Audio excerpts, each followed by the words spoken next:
Okay, so it's a new day here in Cabo San Jose, and my job is to go to the port captain and tell them that we're checking out, well, first checking into San Jose and checking out of San Jose and going to Ensenada. Samantha hired a weather router to give us a really good forecast and what to expect on our bash back up to Newport. And after quite a bit of discussing, Sam and I have decided to do the clipper route. So the clipper route consists of pointing as high as you can into the wind and making westward progress way offshore, maybe 200, 300 nautical miles.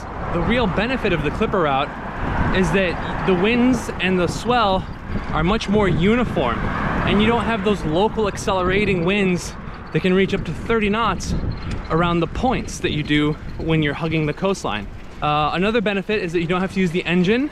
So although I replaced the transmission seal, it still leaks from a different place. Now we might actually do a modification of the clipper route, which is to go out, tack, and come back to land, make landfall around Turtle Bay, rest, and then repeat the process to Isla Guadalupe, and then tack, come back in to around Ensenada. So we're gonna do kind of a modification of that clipper route.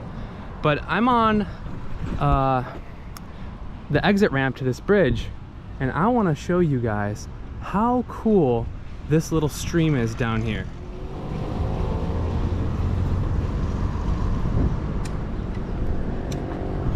Look at how crystal clear that water is. And I can see fish swimming in it right there. Lots of fish. It's gorgeous. Really pretty. I mean, who would have thought? This was such a surprise to me. Anyways, the port captain is literally right there. It's that white building right there. So I don't have very far to go. All right, I have to admit, I'm a little lost, but it's kind of a nice detour because there's a lot of really cool street art, and it looks like I'm getting towards historical, like downtown, with lots of cool little shops and bars.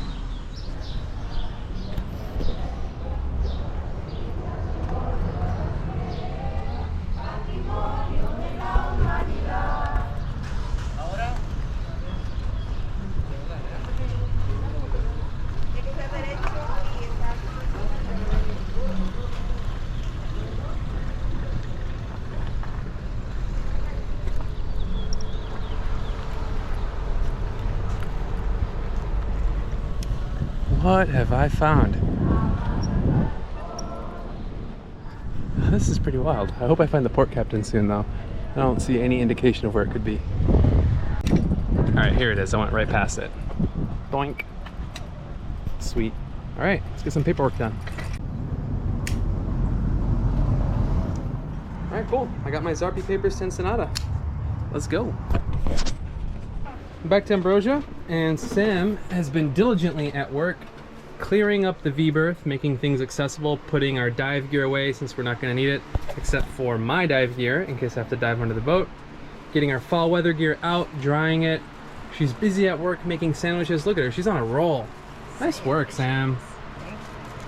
And I just got done refueling Ambrosia with the jerry cans, so I'm going to take that empty can over to the fuel dock with a wheelbarrow, fill it up, bring it back, lash it on. Last thing we need is to fold up the folding bicycles, stash them in the V-berth, and then cast off the dock lines.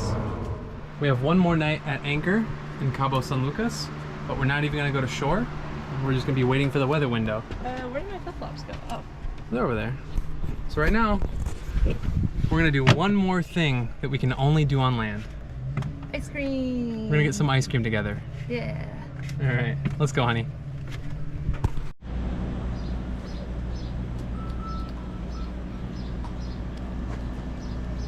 Let me have a bite of yours. I can't believe you can bite. Mmm. Tastes similar.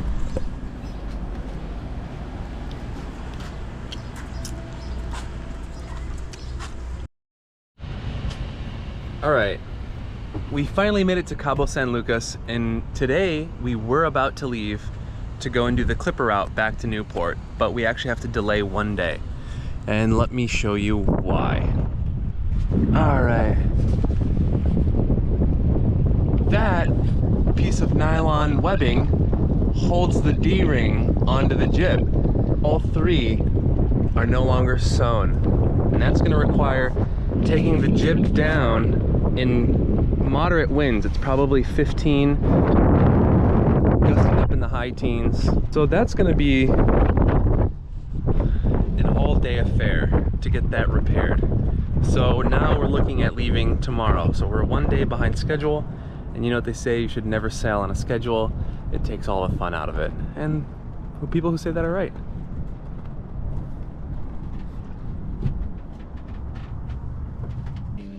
All right, so let's see the problem child here. Look, there's even tape here that someone's put here.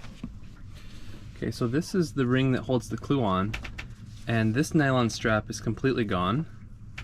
This nylon strap is completely gone. So that's 2 of these nylon straps that hold the clue on are gone. So it was only being held on by 1. So I'm just taking the time to remove all of this sticky tape. I've got a little squirt bottle of isopropanol here, and I'm just rubbing it all out, getting rid of all of the old stitching material here, so I can come in with a fresh line and needle and sew back this Dyneema webbing or polyester webbing, whatever it is.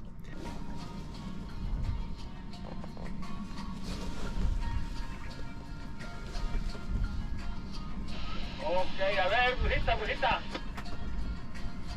Brujita, brujita. Brujita, brujita. ¿Lo quieres con fondo cristal o taxi? Brujita. ¿Lo quieres con fondo cristal o taxi?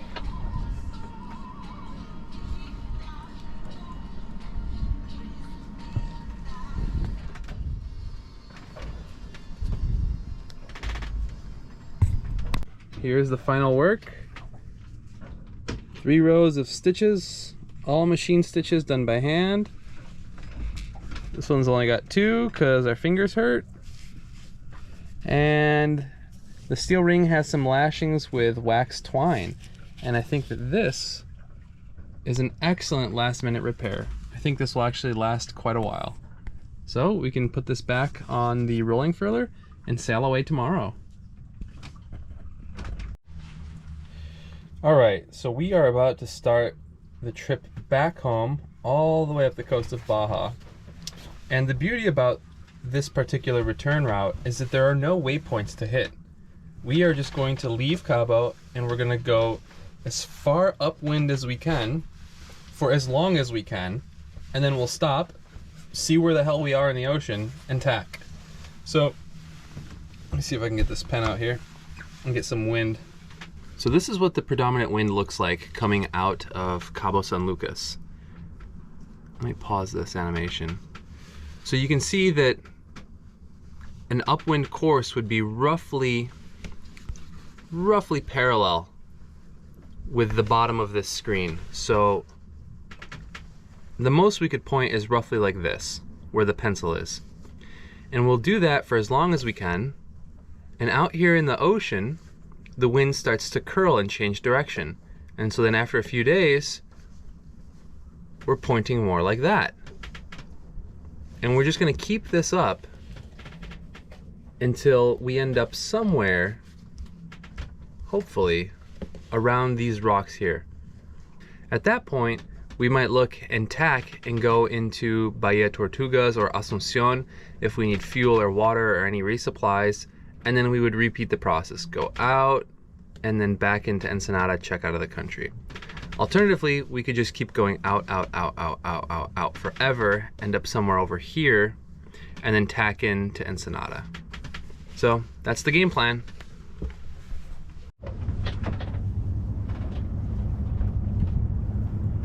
Say goodbye to Cabo. Goodbye, Cabo. Goodbye, tropics and warm weather. Goodbye, barefoot sailing.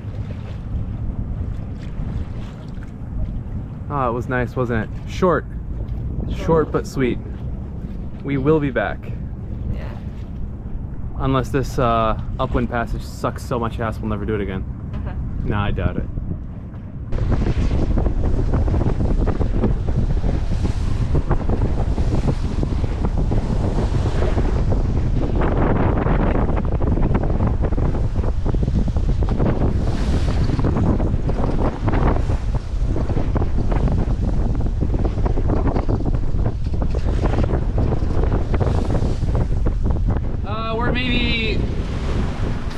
couple miles into our journey and the wind is already in the upper teens, and we're double reefed main, double reefed jib. There's big crashing waves over the Dodger. I've already taken a bath several times, and it's pretty crazy to think that we're gonna go and do this for 18 straight days to get home. That's kind of nuts. So hopefully things mellow out when we're out in the middle of the ocean, because 18 days of this, and there's gonna be nothing left of my wits. All right, still day one. Maybe only a couple hours have passed, maybe 2. And we have a damage report. It's a crazy ride. The boat is super wet. We've got water coming in, and you can see that this towel is soaked.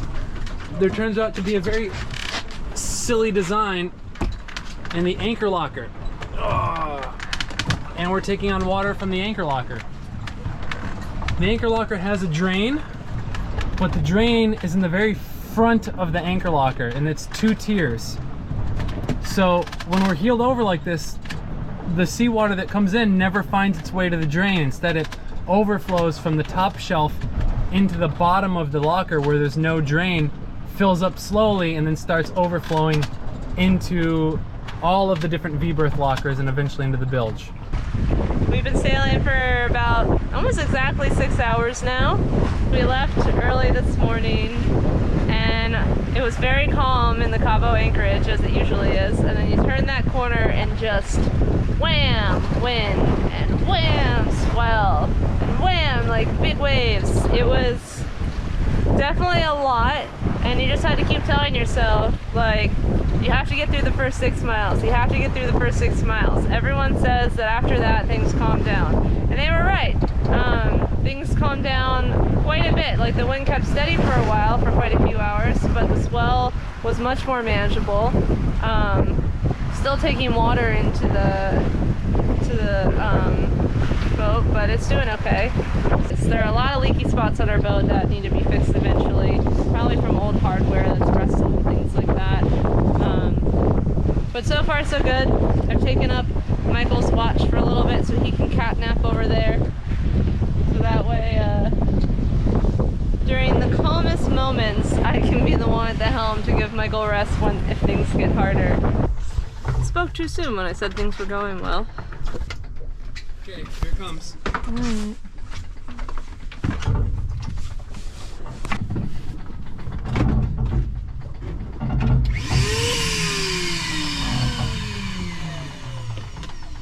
Ready? Yeah.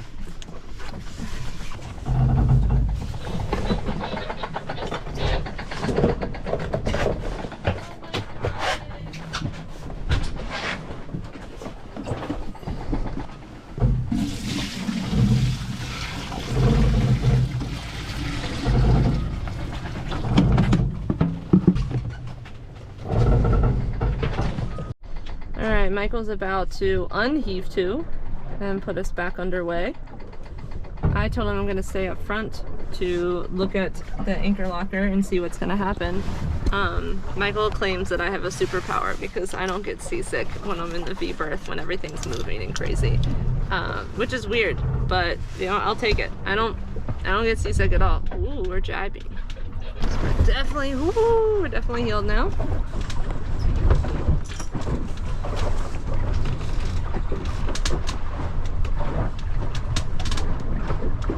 Alright, we're back underway. I don't know if you can see, but these 2 poles holding the windlass are dripping.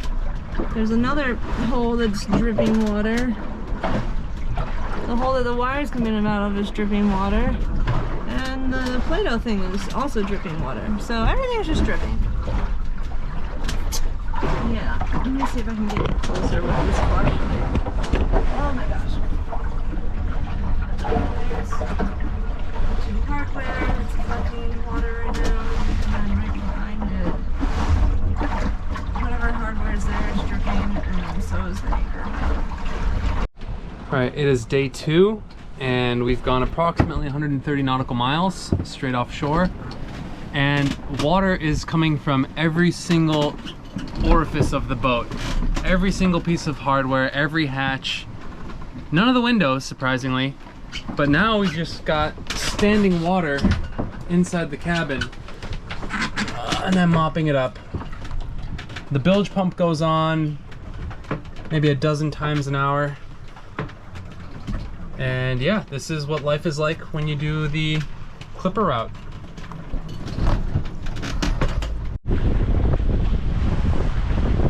Okay, so it is day 3. We are still on the same tack that we left Cabo San Lucas on. We've got the main down to the second reef and the jib to the second reef point as well.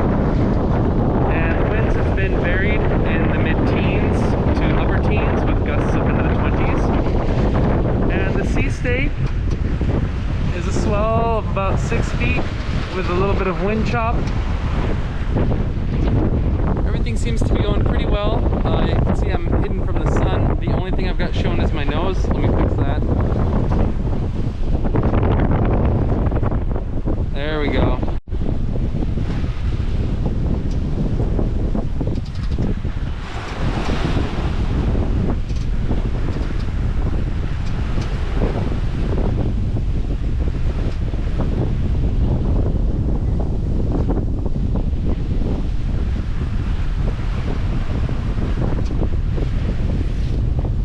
Okay, so it's day 3, around 1:51 p.m. and we're doing pretty good progress. So right now what I think we're gonna do is that we're gonna stay on this tack up to sea, but instead of staying on the clipper route, we're actually gonna tack towards land. And the reason for that is that in the next few days, the wind out at sea is actually gonna start dying. I'm trying to do my best to figure out what is the best path forward. We're currently a little bit past this red point because this is a screenshot from earlier. I believe that on day 3, D3, we're gonna end up around here. We're actually gonna be a little bit past it over here. If you look at the grand scale, we came from Cabo over here, and by day 3, we should be here. And at that point, we're gonna start tacking, and if our angles stay consistent as the same tack that we did earlier, we should end up by around here on day 4. At least that's what I suspect. But if windy is true and things are going to start dying a little bit, it's going to make this area a little bit easier to sail. But Wednesday, the wind is going to be good near land, but not offshore. Like, all this area is going to be dead. So we may be having to wiggle a little bit of figuring out wind around here. Who knows? Maybe we'll stop in Asunción or Tortuga. Maybe we won't, to keep going. But at that point, by the end of day Wednesday night, I'm guessing we'll be around here. And this is like a best guess hypothesis if wind keeps up and speed keeps up. So who knows? It could be much farther than that by Wednesday.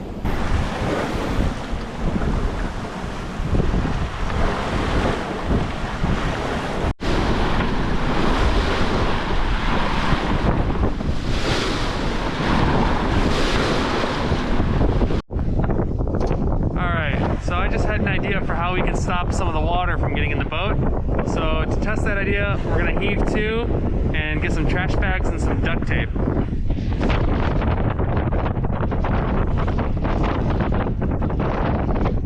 So right now I'm just gonna bleed off some speed. Point directly in the wind. We're gonna luff that jib. There we go. And now I'm gonna put the wind on the port. Just like that, and now full rudder to port.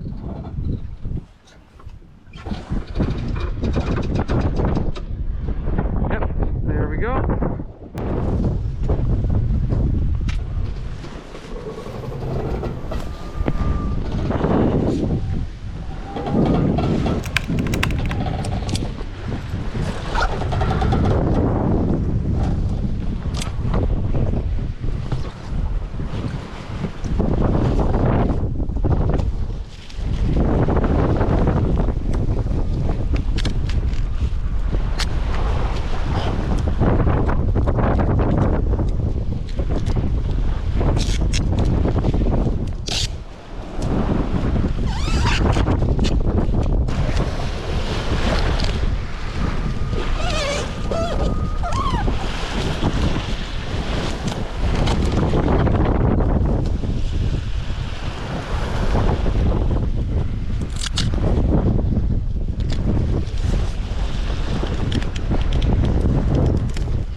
So today is day 4.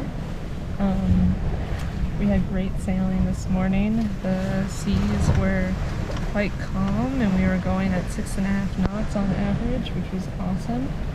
And then once the sun came out around Sunday, our bathroom stopped working, and turns out that a wet liquid and rubbing of a cable that connected the electricity from the battery to our bathroom was corroded. So Michael had to fix it, and I had to help him solder the electrical wires together so we could flush the toilet.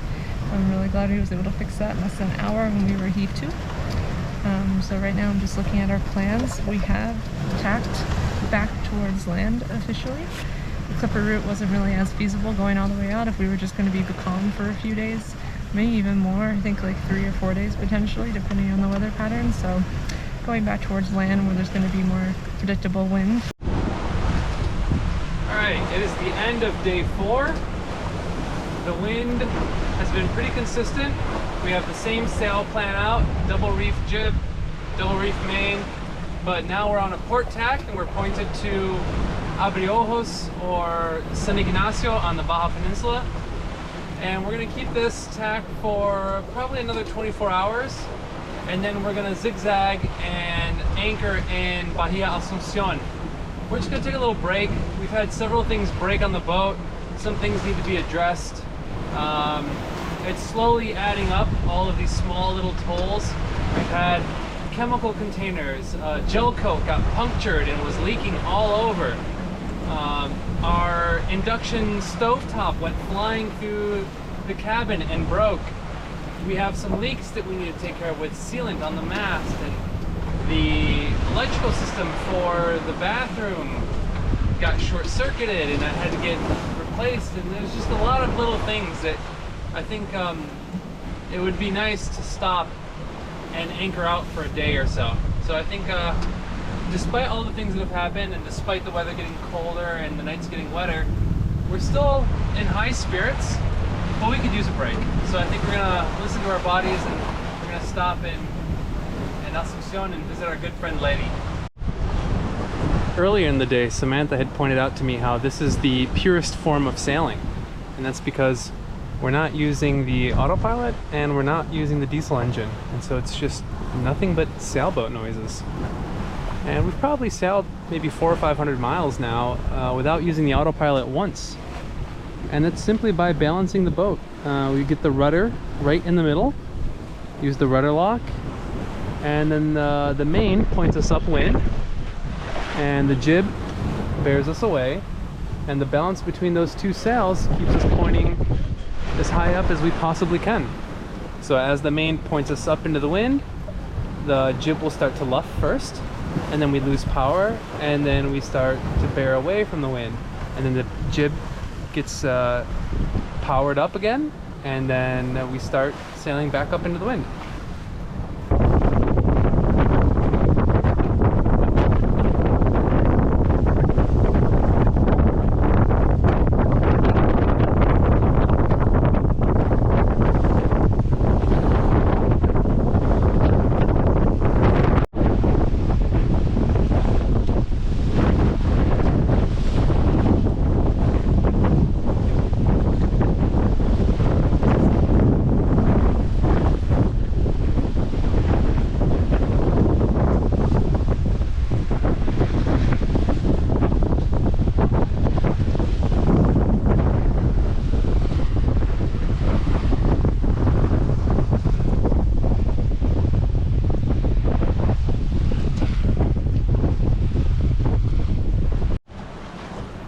All right, it's day 6, I think, right? Yes. Or is it day 7? Yeah, it's day 6. It's day 6. Yesterday, we attempted to go and tack into Bahia Asuncion to rest. We were planning on dropping anchor and going into the inn La Bufadora, meeting Letty, showering, doing laundry, just kind of like feeling human again. Because it's been a long passage, and upwind has been very different from the way down. Yeah, it's been rough. We knew that the boat had some leaky spots. We didn't think it would be a deluge of salt water We also weren't planning on the induction stovetop breaking, or the refrigerator frying, or the autopilot. Or the autopilot breaking, but honestly, the autopilot's fine. Or radio's having short signal. Yeah, so a lot of things. Or the wire breaking for the bathroom head so we couldn't flush the toilet. Yeah, there's just been a lot of things in these past 6 days that have gone wrong, so to speak. Luckily, the rigging is still standing, everything's good, the boat is still sailing. So Sailing herself. Sailing herself, yeah, look at this. There's no one steering, no autopilot, she's just balanced. We've got full main, and we've got jib on the second reef. And that seems to balance us nicely. So the main is driving us to windward, and then she just kind of does the whole clamshell movement around the maximum tacking angle. So yeah, the boat's balanced. But yeah, let's talk about last night. What the hell happened? Last night was probably the worst night we've had on this passage, or any passage really. That was rough. Poop. Yeah, it was just a night of unproductive movement. There were just like gusts of wind that would make us heel over so much that we weren't making any headway.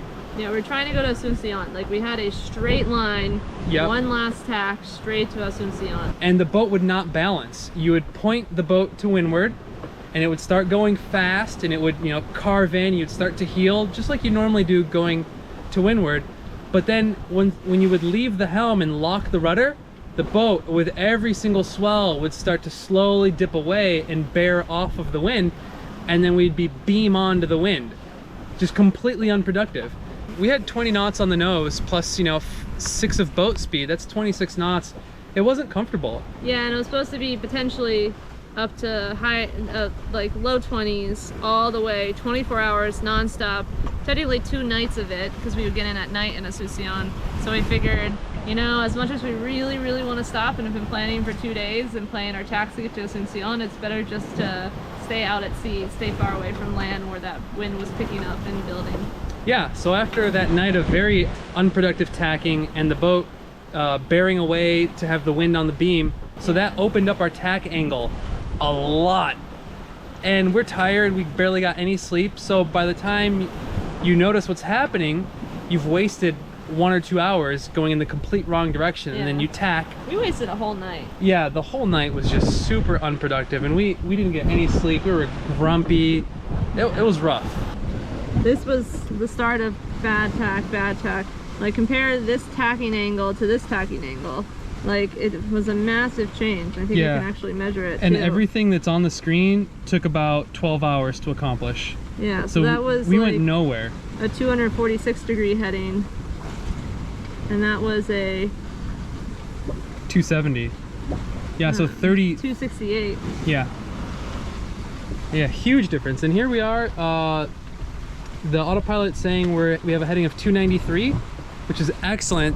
That's better than due west. That's west northwest. So we're actually kind of going up the Baja Peninsula. Now, I wouldn't say parallel, but like we're making north progress ever so slightly. Yeah, it's And tomorrow it's supposed to be even better. The winds are supposed to shift, and kind of like what you're supposed to usually get when you go and do the Clipper route. Might be closer to shore tomorrow, so we might take advantage of that. Yeah, I think tomorrow, probably around noon or in the early afternoon, we're going to tack. And if the weather forecast holds true, we should be able to point pretty darn near Ensenada. Maybe Rosario or something like that. Yeah, we'll see. We really would have enjoyed to take a break in Asuncion, but I think we're also eager to just get to Ensenada now. Yeah, I think that we're just kind of done with the bash, and you know, maybe it was a blessing in disguise, because just spending 1 day in Asuncion would mean 1 day 24 hours tacking to shore, 1 day 24 hours hanging out on land, and then 1 day 24 hours tacking back to where we are now. Yeah, so that would have added 3 whole days to our trip. For 1 day of rest. For like 12 hours of rest, maybe an overnight. So yeah, in the long run, the one thing that we had to do on the boat to like feel human again was shower. I can't believe, I'm kind of ashamed to say this, we went 6 days without showering. I'm not ashamed, I've done worse. You've done worse, but like no wonder we were grumpy and all pissed off and miserable. Yeah. So take care of hygiene. It's so hard on the boat that's healing. God, I don't feel like doing anything. I don't feel like walking around, getting up, anything. It's just we're like at 20 degrees the whole time.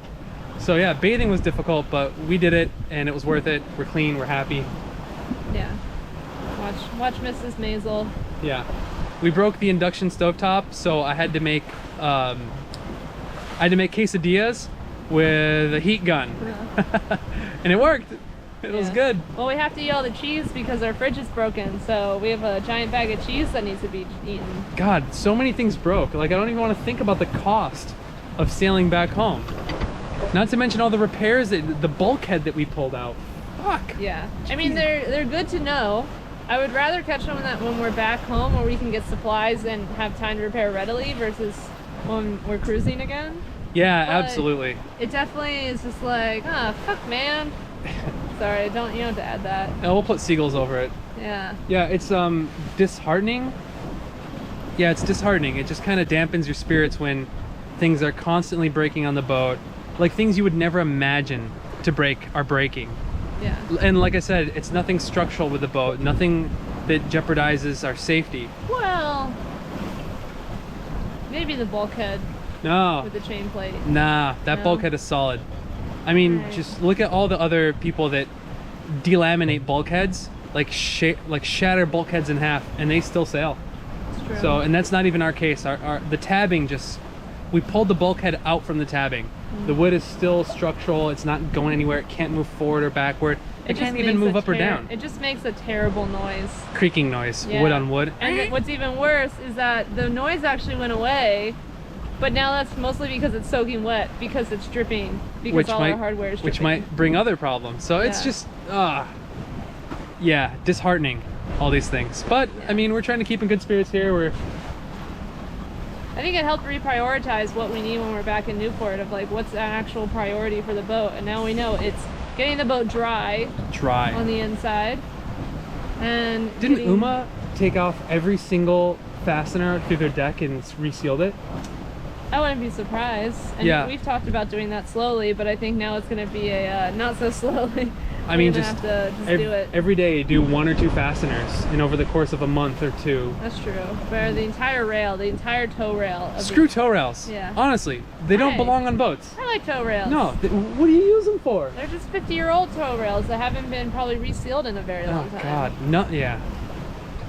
Anyways, that was a long rant. I think we're gonna go back to watching some Netflix shows. Yeah. And planning the weather. Yeah. Catch you on the next tack. All right, first captain's log in a while. I'm not going to pretend to know what day it is. So here we are on the Baja Peninsula. We are right between Isla Cedros, right here on the right-hand side, and Isla Guadalupe over here on the left-hand side. Okay, so here's what the wind looks like right now. So you can see we're close-hauled going up along these barbs. I reckon that we will be able to go to about right here where the pencil is. And then the wind is going to start to change a lot right here. Here's 11 a.m. Oh yeah, that's a big difference. So if we're here where the pencil is by 8 a.m. tomorrow, that's 8 hours of sailing. Then we can start to point almost directly north. So at 5 knots, 8 hours, that's about 40 nautical miles, more or less. 41 right there on the same path. And then it looks like we'll be able to point straight to Ensenada for 36 hours. Every 12 hours is 60, so that's 60, 120, 180. So then I'll pick this one up and I'll go towards Ensenada for 100 and, whoa, look at that, 182. That puts us almost directly to Ensenada. All right, so it's the next day and that plan worked. That weather forecast that we were expecting to change direction and allow us to point straight to Ensenada actually held through. So last night we were somewhere in this area here and hoping to tack to this point 4. Well, sometime in the night the wind shifted and we were able to point much higher and follow this path over here, this yellow path. And now here we are, we're well past Isla Cedro here on the right, and we're just about to pass Guadalupe on the left and El Rosario here on the right. So our destination is Ensenada up here, and we're able to point past San Quintin right here. So we're hoping that the weather keeps changing and the wind keeps curling, allowing us to point higher and higher and higher throughout the night. So let me go and get the weather. Okay, so this is what the forecast says. And because it's not very strong, we're not able to point very high. It says 12 knots. It's definitely not 12. It's more like 8 knots out there. There's not a single white cap. It's very, very mild. So that is why we're not able to really point super well upwind. And also, this direction is wrong. It's definitely not coming from the west like that. And you can look at our wind decks up there. We are definitely close hauled. So, although this prediction looks nice on paper, it's not entirely accurate. I'm hoping that maybe later throughout the night, it becomes more like this and allows us to point all the way up to Ensenada. If that were the case, we'd be there by tomorrow. And we definitely need the rest. We need to feel like humans, we need to shower, do laundry, get salt off everything. We've been at sea for more than a week without stopping. And it's slowly starting to take its toll on our sanity, that's for sure.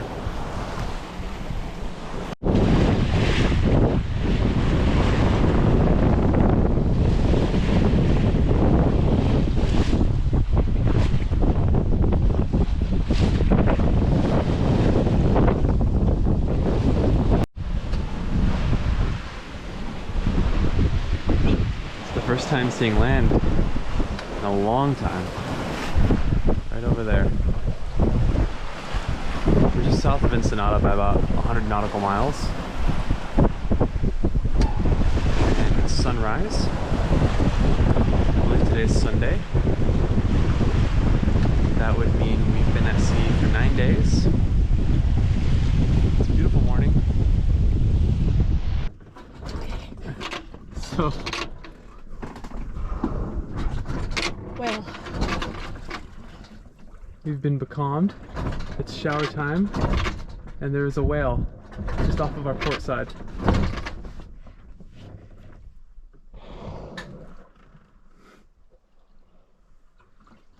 Wow. We are surrounded by whales.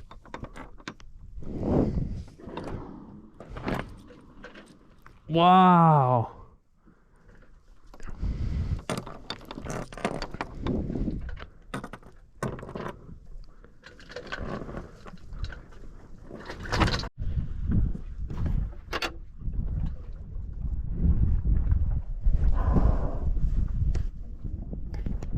listen to that giant breath.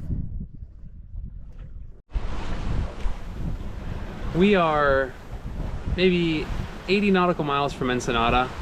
The wind is just a light breeze blowing perfectly so that we're on a closed reach, going straight to Ensenada at about 5 nautical miles an hour. And it's just beautiful. The sun came out, we've got beautiful puffy clouds. We both bathed, so we're in good spirits. Everything is finally drying out. The swell is significantly diminished. Yeah, there's hardly any swell at all.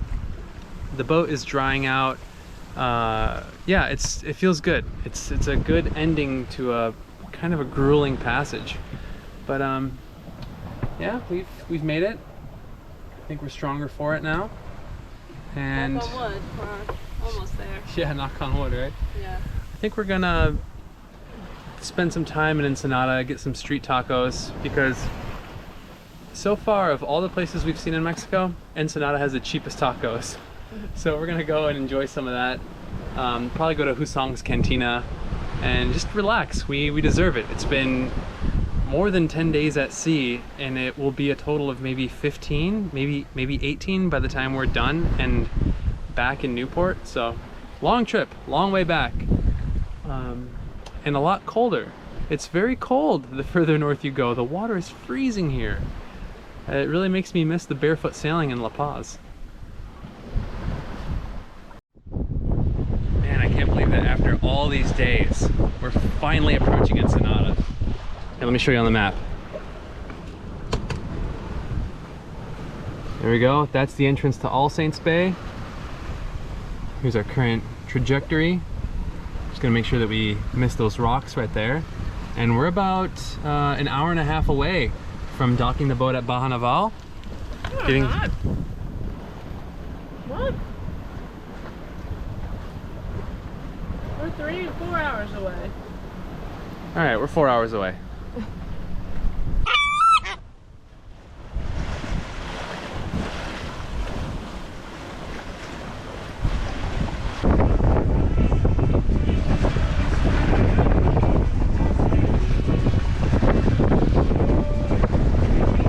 God, what a beautiful city. Look at this. Ensenada. Oh, wow. I love their giant flag. I've forgotten about that. It feels really good to be back here in Ensenada after so long. It feels like just yesterday Sam and I were taking our first sailing trip here to get the bottom on Ambrosia. God, we were such novices. We've come such a long way now. This is so cool. I can't wait to make land here.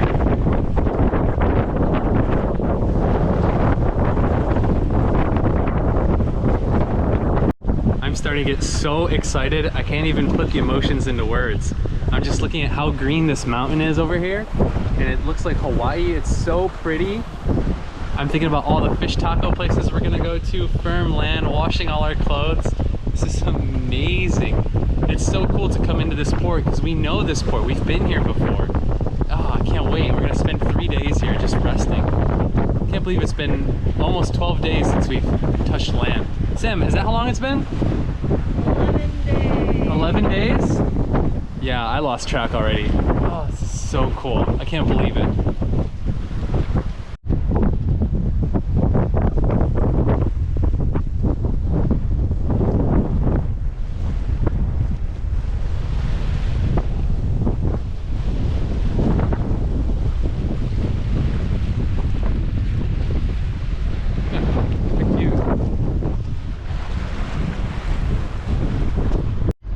We've arrived.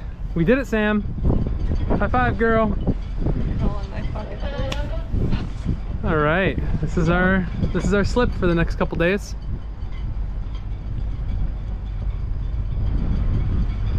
Oh, I can't wait to get to land. Can't wait to eat some tacos, tacos, tacos, tacos, tacos, tacos, tacos. All right, it's day 2 here in Ensenada. We're feeling well rested, and it's time to fix some of the problems that we've had on the passage. For starters, I'm addressing the waterproof or lack of waterproofing of the windlass. So this windlass was mounted onto a piece of wood, and there was adhesive between these 2 layers, which failed. And then this piece of wood was mounted to the deck with more adhesive, which also failed. So every time we'd stuff the bow, this would be maybe a foot underwater, and water pressure would force its way in between all of these seals. So we had water coming through the hardware, water coming through this hole, water coming through also the tow rail. Everything here was allowing water to ingress into the boat. So now I'm just gonna take this piece of wood off. What I'm gonna do is, at least to get us back home, I'm gonna put 1 layer of sealant. I'm gonna bond the windlass directly to the deck with the hardware going through the deck, and that way we'll just have 1 failure point, and it'll be fresh sealant, so it probably won't fail at all. So that's what I'm going to do. And I'm also going to 3D print a bung to fit this hole for the chain, and this 3D printed bung is going to have a hook on the inside where I can put the chain on that hook and drop it in there. That way when it's time to anchor, we pull the bung out and the chain comes with it, we attach everything, and then we're good to go. So that's what I'm up to today.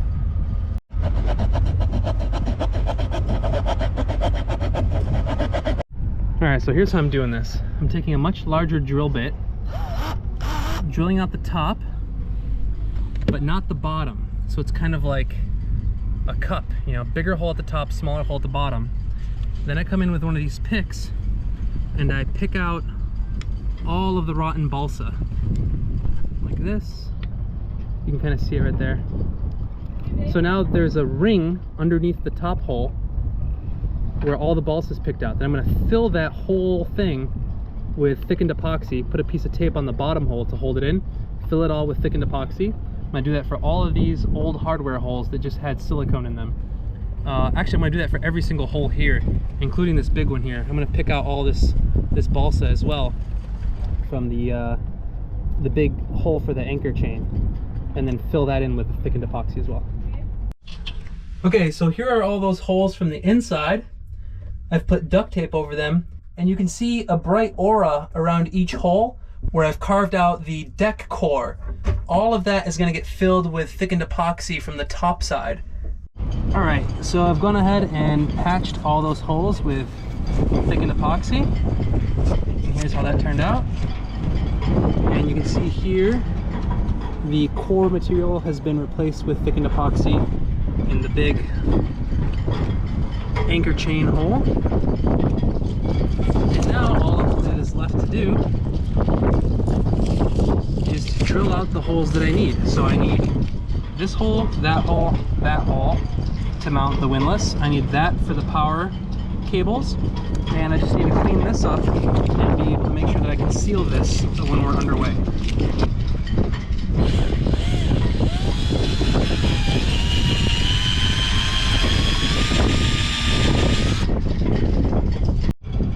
Okay, so here's the windlass. Look at how shiny that is. I took all the rust off. Hello. All right, and I'm gonna try and put this GoPro down here and pick this up and show you what it looks like now. Should have done this before, but you know, I'm kind of rushing. So that's what the holes look like right there. And instead of trying to seal the windlass all the way around like the previous person that installed it did, that's just silly. You'll never get that to seal.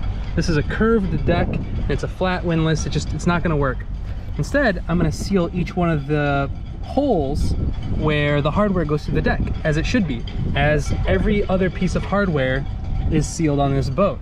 You seal the hole, not the whole face. Like, you wouldn't try and seal this whole thing. I mean, you can do that, but the real seal comes from the actual hardware hole. So I'm just gonna go ahead and squirt some of my favorite silicone into each one of those bolt holes and the cable holes. I'm gonna build up some silicone on the back side of this hole here for the anchor chain.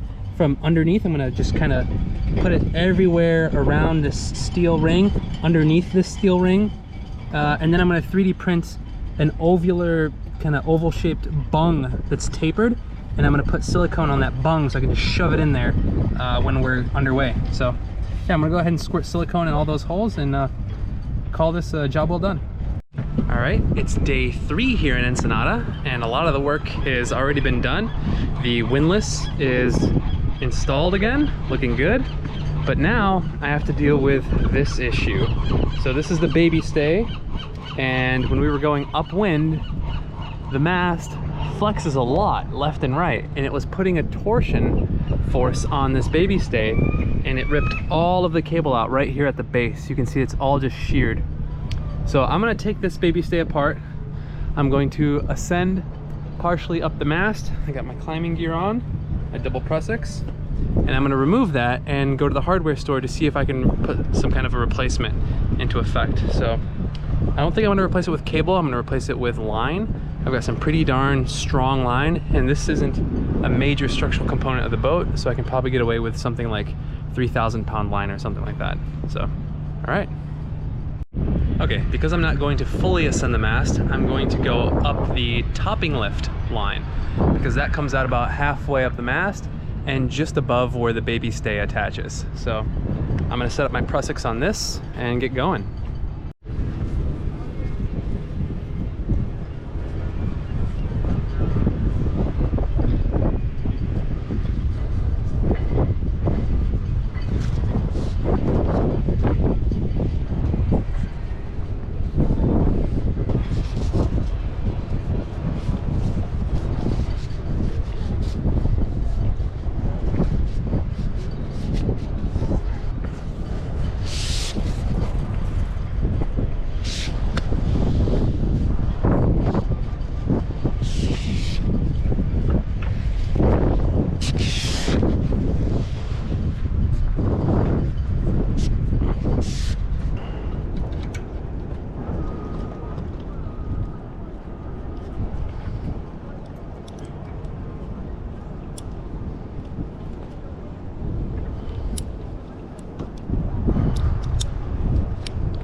go.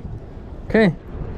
All right, so I've taken a look at all the hardware stores here in Ensenada, and I also went to Baja Naval and La Costa Boatworks, and none of them have stainless steel tensioners and hardware for it like this.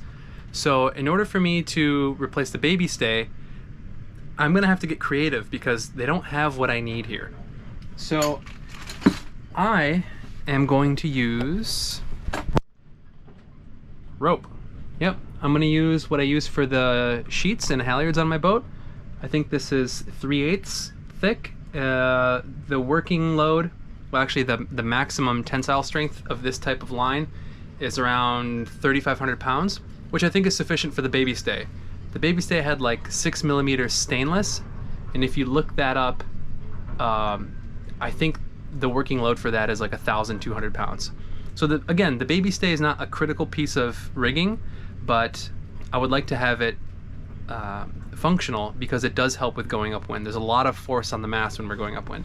So I'm just gonna put a little turnbuckle, and I'm splicing in, well not splicing, I'm sewing in an eye because this is solid core rope, so I can't do any kind of splicing. So I'm just putting stitching in. I'm gonna stitch the back, and I'm gonna do the other side and attach it to the hardware that exists on the mast and the hardware on the deck, and call it a day.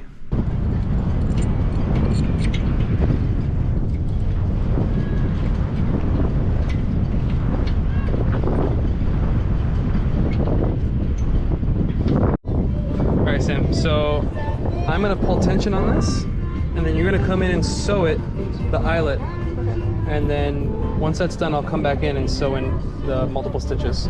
Okay. All right, now I'm just putting some stitches in this. Probably gonna go up a couple inches, and the tension is pretty good. I'm actually quite happy with that. And when this cart gets pulled forward, that'll put even more tension, and that'll support the mast. So, pretty happy.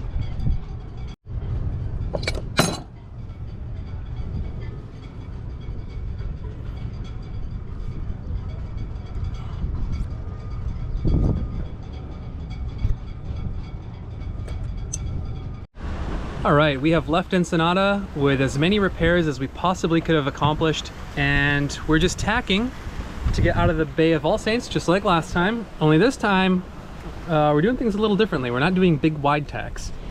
So, we tacked probably 2/3 of the way across the bay here, and then we tacked back towards the northern side, and now we're doing short tacks to stay near the coastline. And we're just gonna keep doing that because this heading is awesome, 336 degrees. That's our northwest bound tack angle, which is just fantastic. So we're gonna keep hugging the coast as close as we can until we get past this Punta Salsipuedes. And it looks like on this tack angle, once we pass that point, we'll go straight to the US border. So that's the plan, and everything is going pretty swell. The coastline is really beautiful here. It's one of the benefits of short tacking and staying near the coast is that you get to see a lot of really pretty things. Hey, Sam.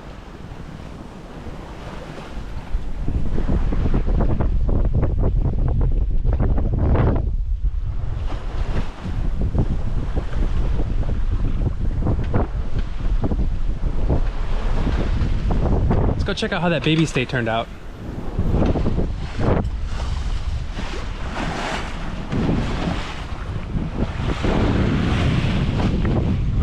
Here it is, and let's see how much tension's on this. So it's not a whole lot of tension. There's definitely more than the halyards on the halyard organizer. If I had to guess, there's probably, I don't know, 100 pounds of tension on this, which is, like I said, not a lot. I was hoping when I move the baby stay forward on the track that this would tension a lot more, but it just didn't. But yeah, at least there's something here. So if we're in really heavy winds, the main is bending a lot, this will help stay it a little, maybe. Maybe I'm just lying to make myself feel better. I don't know.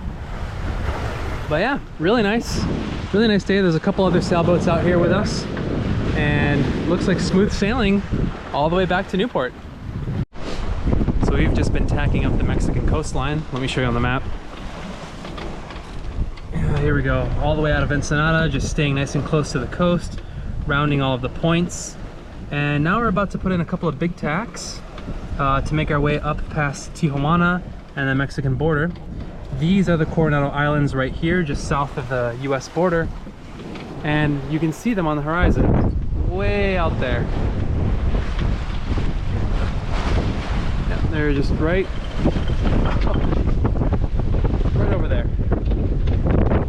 I was joined by a pod of dolphins and this cruise ship. And it's been a lovely sunset. So it's gonna be a wet night. I can tell the dew point is making the boat all slimy and slippery. So I gotta be careful when I go up on deck. But we are forecasted for light winds. So I've already shaken out all of the reefs. We are in a full main and a full jib and still pointing as high as we can. And yeah, that's the captain's log for today. Michael, over and out.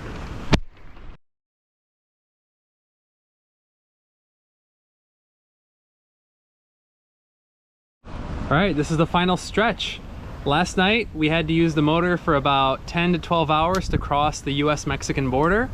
But now we're smooth sailing, which is actually surprising, given that this area is usually so protected and usually the wind is dead, but we're sailing straight to Newport Beach. We've just passed San Diego, La Jolla, Encinitas. We passed Oceanside. Here's San Onofre, and that is, Sam, what's the name of that military place? Pendleton.